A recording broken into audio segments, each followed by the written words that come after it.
This is PlaymoBello, and this is set 3815 from the year 1995. The Bandit Hideout. We have three bandits. They all have red bandanas covering their faces. Look at that. They're all full of guns. This guy has a pistol on the side, a rifle on his horse. This guy has a rifle on his horse as well. Two pistols, just a back holster here. This guy has no horse, but he can climb. Look at that rope. I put a rope around his waist there, so it looks more cool. And he can hold both ends of the rope like that, so the rope doesn't fall off his body. We have two cactus. A small little cactus over here, a big one, and then some cool plant falling off on the side of the mountain. Stand around these areas on the mountain. You can stand down here, you can stand high up there, you can stand on the middle, any of these areas here. You can stand here as well, or here, or here. This is an area you can't stand, but you see he kind of slides down, so it takes a little try and error to get it there. It's a little steep. There's this area as well. You can position yourself like strategically in a way where anyone that goes into the cave gets shot by this guy. This guy can climb up cactus as well, and he can stay up at the top there. You just get their legs into this pole here, and he can hold it like that, and it works. You're a lone wolf, you're just traveling alone, and you find this cave area, this rocky formation.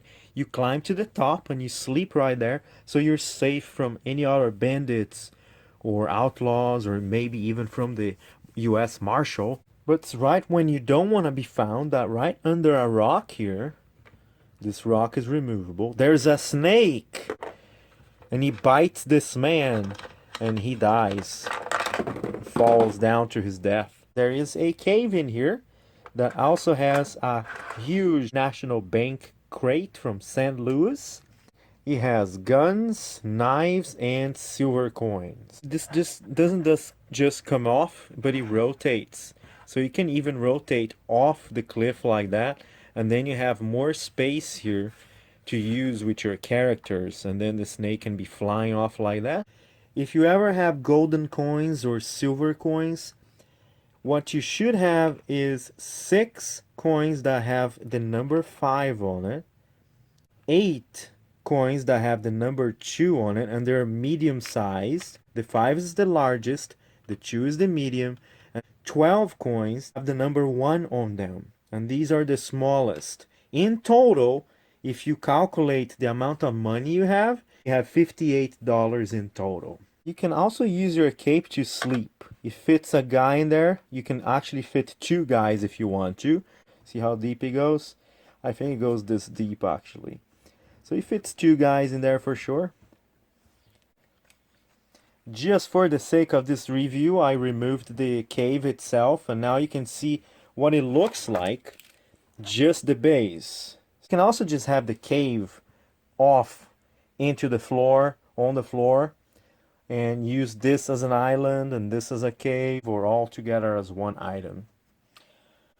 And here are all the accessories removed. I tried really hard to get the bandanas out, but these items are so hard. I heard a little crack and I just gave up on it. Their faces are pretty much average. There's nothing different or any beard or anything. You can just move their heads like that, and you can see under it a little bit. We have 2 Civil War rifles, 2 black gun holsters, a Mexican style hat, 5 pistols, silver coins as mentioned, the National Bank crate. I put a rope like this so you see how long it should be. This is the average length for ropes in Playmobil sets. This has a brown saddle and this has a black saddle. There's a yellow bedroll and a gray bedroll. This guy has a holster on his back, wrist cuffs. This wrist cuff here is just like the bedroll, exact tone of gray. If you're missing it, you need to buy one. That's what you should look for. This hat here has dots. Look at that. It belongs to this guy, and the dots match his shirt. There's a little top hat that's kind of round. Belongs to this guy here. Has small black cuffs. Look at that. He has a brown pants with boots, This guy has a silver cuff with some details on it. And that's it. That is the set, 3815 from 1995. As part of this set, let's not forget, they come with one TNT to blow up all kinds of things, including this cave here. You can play that he puts the TNT in there, blows up, a wall falls down, and they find this crate full of treasure. And if you have the other set that I reviewed from 1995, the Union Cannon, you can play that they're fighting over the crate full of treasure, the Outlaws versus the Union. A donkey appears with a new character that we haven't seen yet.